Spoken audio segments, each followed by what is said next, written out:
ഒന്നല്ല രണ്ടല്ല നിരവധി ഇങ്ങനത്തെ വാർത്തകൾ നമ്മൾ കേട്ടിട്ടുണ്ട്.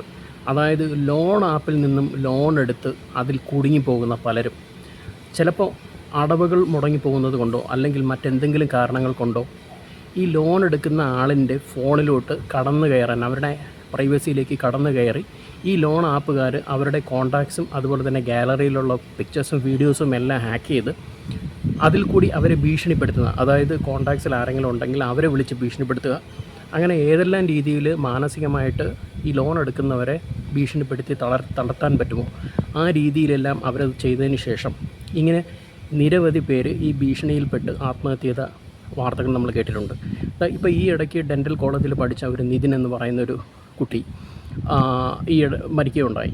കാര്യം ഇങ്ങനെ ലോൺ എന്തോ എടുത്തിട്ട് അവൻ്റെ കോൺടാക്ട്സിലുള്ള ആൾക്കാരെ എല്ലാം വിളിച്ച്, അതായത് ഒരു ടീച്ചറിനെ വിളിച്ച് അവർ സംസാരിച്ചെന്നോ അങ്ങനെ എന്തൊക്കെയോ പറഞ്ഞിട്ടാണ് അവരെ ഭീഷണിപ്പെടുത്തിയുണ്ടായത്. അപ്പോൾ നിരവധി ഇങ്ങനെ സംഭവങ്ങൾ നമ്മൾ കേട്ടിട്ടുണ്ട്. ഇത് ഇങ്ങനെ ഇവരുടെ പ്രൈവസി എല്ലാം ആക്സസ് ചെയ്ത് അവരുടെ നമ്പറും അല്ലെങ്കിൽ അവരുടെ ഗാലറിയൊക്കെ ആക്സസ് ചെയ്യാനുള്ള പെർമിഷൻ ഇവർക്ക് എന്ത് IT ആക്ട് പ്രകാരമാണ് ഗവൺമെൻറ് കൊടുത്തേക്കുന്നത്. ഇത് ഗവൺമെൻറ് ഇങ്ങനെ ചെയ്തേക്കുന്നത് വളരെ വളരെ മോശമായിട്ടുള്ള ഒരു പരിപാടിയല്ലേ.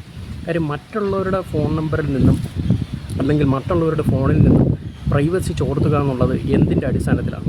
കാര്യം അവർക്ക് എന്തെങ്കിലും സെക്യൂരിറ്റി വച്ചിട്ട് ലോൺ എടുക്കാനുള്ള ഒരു അനുമതി കൊടുക്കുക എന്നല്ലാതെ ഒരു സെക്യൂരിറ്റിയും വയ്ക്കാതെ തന്നെ ഈ പറയുന്ന പാൻ കാർഡും ആധാർ കാർഡും കൊടുത്തിട്ട് എല്ലാവർക്കും ലോൺ കൊടുത്തതിന് ശേഷം ഇങ്ങനെ അവരുടെ പ്രൈവസിയിലേക്ക് കടന്നു കയറി അവർ ഭീഷണിപ്പെടുത്തി ലോൺ തിരിച്ചടപ്പിക്കുന്ന ഒരു പരിപാടി ഇത് എത്രയും പെട്ടെന്ന് നിർത്തലാക്കിയില്ലെങ്കിൽ ഒരുപാട് യുവാക്കളും യുവതികളും എല്ലാം ഇതിനകത്ത് പെടും.